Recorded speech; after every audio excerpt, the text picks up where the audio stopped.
ছেলে গুরু মহারাজের কাছে জিজ্ঞাসা করছে, আচ্ছা গুরু মহারাজ, আমরা যে সনাতন ধর্মের লোক, আমরা যে হিন্দু ধর্মের লোক, এই হিন্দু ধর্ম কত সালে হয়েছে, এটা কে বানিয়েছে, এটা কত সালে উৎপত্তি হয়েছে? গুরু মহারাজ বলছেন, হাঁটা শুরু করো, হাঁটা শুরু করো। রাস্তা দিয়ে হাঁটছে, গল্প, এটা গল্প। রাস্তা দিয়ে হাঁটছে, হাঁটতে হাঁটতে হাঁটতে কিছু দূর গিয়ে দেখছে একটা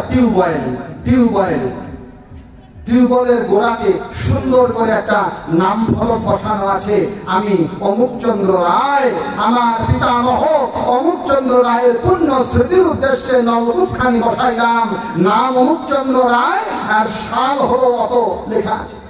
লোকটা দেখছে, বাহ, বেশ ভালো তো, এই নলকূপের জল খেয়ে না জানি কত মানুষের তৃষ্ণা নিবারিত হয়েছে, এই নলকূপের জল খেয়ে না জানি কত প্রাণ শীতল হয়েছে, খুব ভালো, খুব ভালো। নলকূপটা যিনি বসিয়েছেন তাকে ধন্যবাদ। কিছু দূর এগিয়ে গেছে, হাঁটার পরে দেখছে একটা ভাঙা ইঁদারা কুয়া, ইনারাটা ভেঙে গিয়েছে, কিন্তু ইনারা বা কুয়ার গায়ে একটা নাম ফলক বসানো, একটা স্মৃতি ফলক বসানো, সেখানে লেখা, আমি বিশ্বনাথ ভৌমিক, আমার ঠাকুর দাদা মনমোহন ভৌমিকের উদ্দেশ্যে এই ইনারাখানি খনন করলাম। সাল দিয়েছে বাংলা 1392 বঙ্গাব্দ। লোকটা ভাবছে, বাবা খুব ভালো, এই ইন্দারাটা যিনি বানিয়েছেন বিশ্বনাথ ভৌমিক, না জানি ইন্দারার জল খেয়ে কত মানুষের তৃষ্ণা নিবারণ হয়েছে, খুব ভালো, খুব ভালো।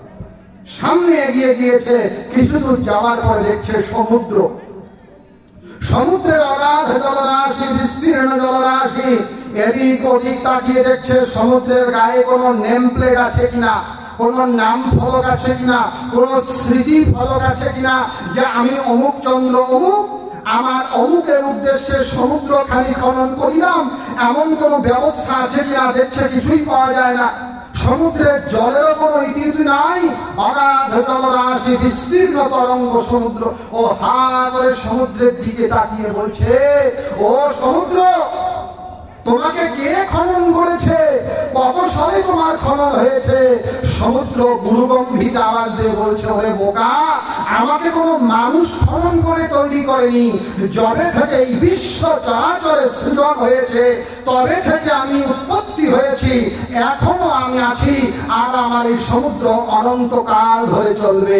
গুরু মহারাজ এইবার শিষ্যকে বলছেন, এইবার শোন, ওই নলকূপ আর ওই ইন্দারার মতো আমার এই হিন্দু ধর্ম সনাতন ধর্ম নয়। আমার এই সনাতন ধর্ম ওই সমুদ্রের মতো, যার কোনো ইতি করা যায় না, যার কোনো আদি অন্ত করা যায় না।